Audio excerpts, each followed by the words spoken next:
dangers our officers face in the line of duty every single day. From our analysis of Judge Jackson's record and some of her cases, we believe she has considered the facts and applied the law consistently and fairly on a range of issues. There's little doubt that she has the temperament, intellect, legal expertise or experience, and family background to have earned this appointment. We are assured that should she be confirmed, she would approach her future cases with an open mind and treat issues related to law enforcement fairly and justly. We wish her well as the confirmation process begins. Now, it is very hard to get an endorsement from the Fraternal Order of Police. Not saying a judge needs to have that type of endorsement, but to have that endorsement from that particular organization is huge. It's incredibly huge. You can go to Wikipedia, you can go to the internet, and you can read about all of the qualifications that she possesses. So I'm not going to rehash all of those.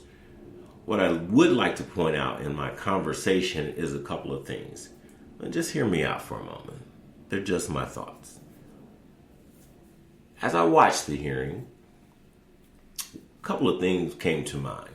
One, from a taxpayer's point of view, I felt that it was quite redundant, seeing that we had just had a very similar confirmation hearing of this same judge in the last 2 years, year and a half, whatever you want to call it.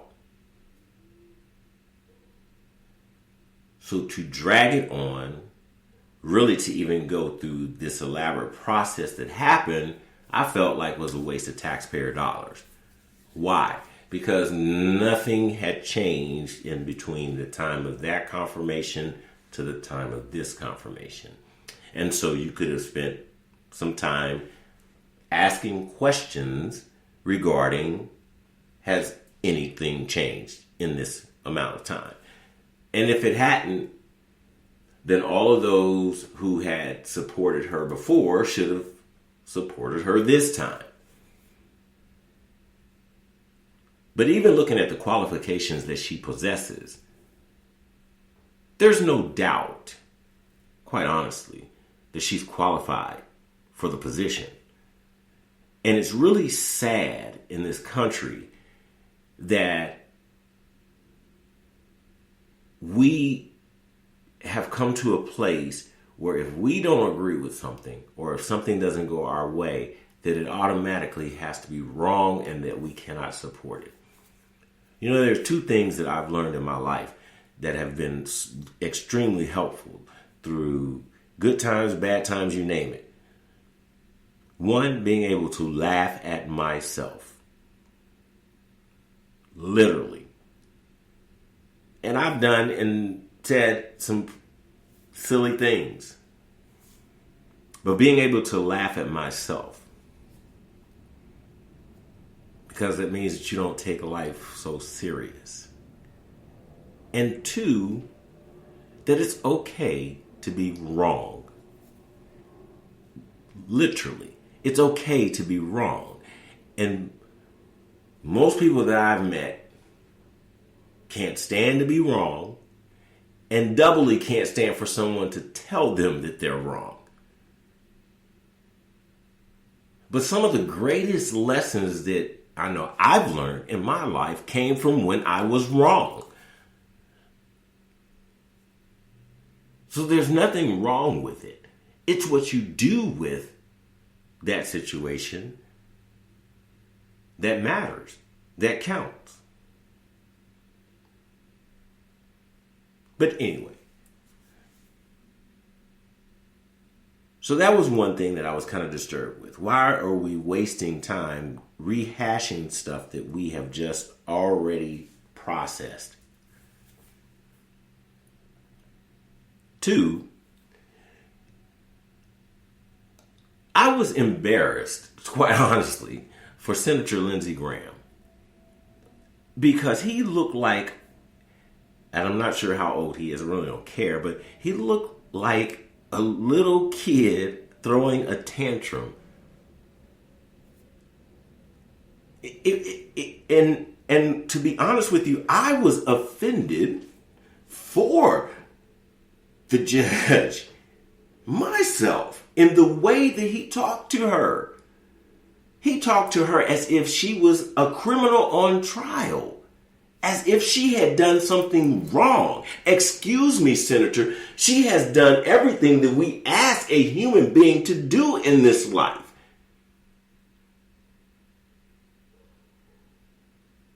And for you to speak to her in the manner that you did, raising your voice, yelling at her, cutting her off, and never letting her answer your questions, was very disrespectful. And this is how we treat people who achieve success. I thought when people get a promotion or in line for a promotion who have earned a promotion, that we celebrate that. But we can't even do that in this country because we're so freaking petty that if it doesn't go our way or if it's not the way we think, do you know how many people have lived on the face of this earth? Do you know how many people that live on this earth right now? And to think that one way of living and one mindset is the only way to do it, something is wrong with you. Now,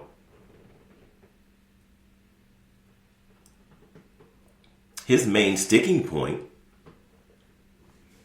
was about her record in cases, excuse me, in sexual abuse cases. What he failed to let her speak on, and what he kept cutting her off about, was her response to him. And I was so happy that Senator, I think his name is Dick Durbin, the chairman of the committee at the time, the confirmation committee, that he chimed in and said, this is partially our fault. Why? Because Congress is the body who comes up with the sentencing recommendations, which she followed just like 70% of the other judges in the entire nation. So you want to try to discredit this woman who has achieved, and by the way, I mean, this is kind of a small little side note, like she was born a few months before me. And so I am very proud of the fact that I know someone who was born when I was born, in that time frame, that has now ascended to the highest court in this particular country. That is something to celebrate. Yet, not only did you disrespect her, disrespect who she is, because she still is a judge and you should have spoken to her as such, yet you tried to belittle her in such a manner because you also understood and knew that she could not respond to you in any way, shape, or form or fashion that was negative, because then she would be seen as an angry black woman. And then you could point to that and say that that is the reason why you didn't want to confirm her. The slap in the face is what you said to her. You're a pleasant person, pleasant to be around. You're qualified, yet I'm not going to vote for you. That's an asinine explanation. What is it then? If she's qualified, if she has a pleasant demeanor, what are you trying to say? Forgive me for going here, but Are you trying to say that she's pleasant because she's a good in? That she's not going to ruffle feathers, or she's not? But then you're still not going to confirm her with your vote. And for what? You never gave a specific reason. The last part of it that really just is the thing that kind of set me over the top with this civility issue and just kind of the nature of this country and all over the world, because it's a human problem. It's not just a black-white issue. Again, you name something in her record, personal life, or that you can point to that says that she should not hold this position. Yet the last 3 justices who were appointed by Trump all had personal issues. And how about even the current Justice Clarence Thomas, whose wife has been proven to have colluded with the former President Trump in the January 6th insurrection? And well, I don't want to say nobody, but those same people who are trying to bring Judge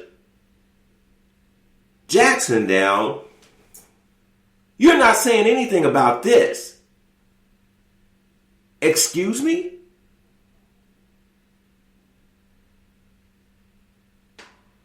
So, not only do you then disrespect her in such a manner in front of everyone, because you knew she couldn't respond in any manner, because I would have told you, I probably would have not gotten the confirmation at that point, because I would have listened, mother sucker, okay? And probably would have used some other words. I'm trying not to use them now. I'm trying to stay civil myself. But who do you think you're talking to? You're not talking to some piece of trash on the street. I am well accomplished, probably more accomplished than yourself, sir.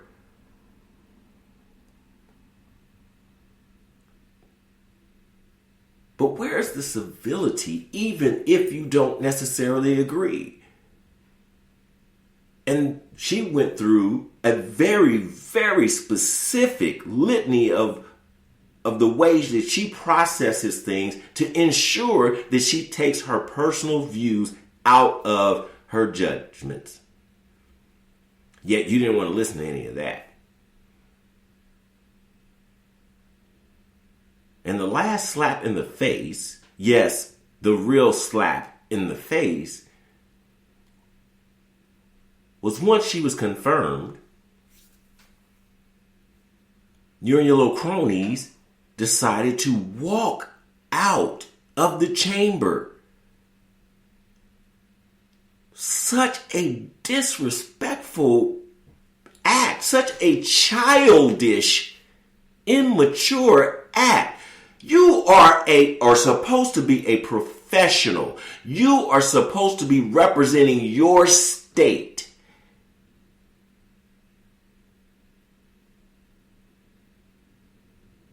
And you walked out. Why would you do such a thing?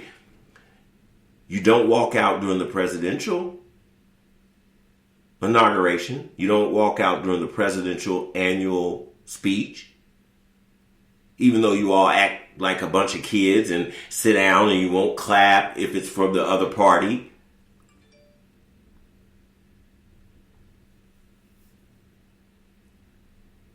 What kind of example does that set? What kind of example? And you speak of being representative. What kind of example is that setting? That you walk out.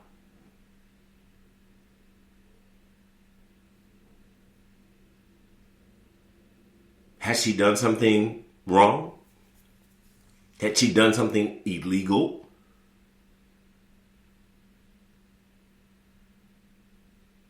But this idea that we cannot be civil with people who we disagree with or may not see eye to eye with. We can't celebrate someone who's a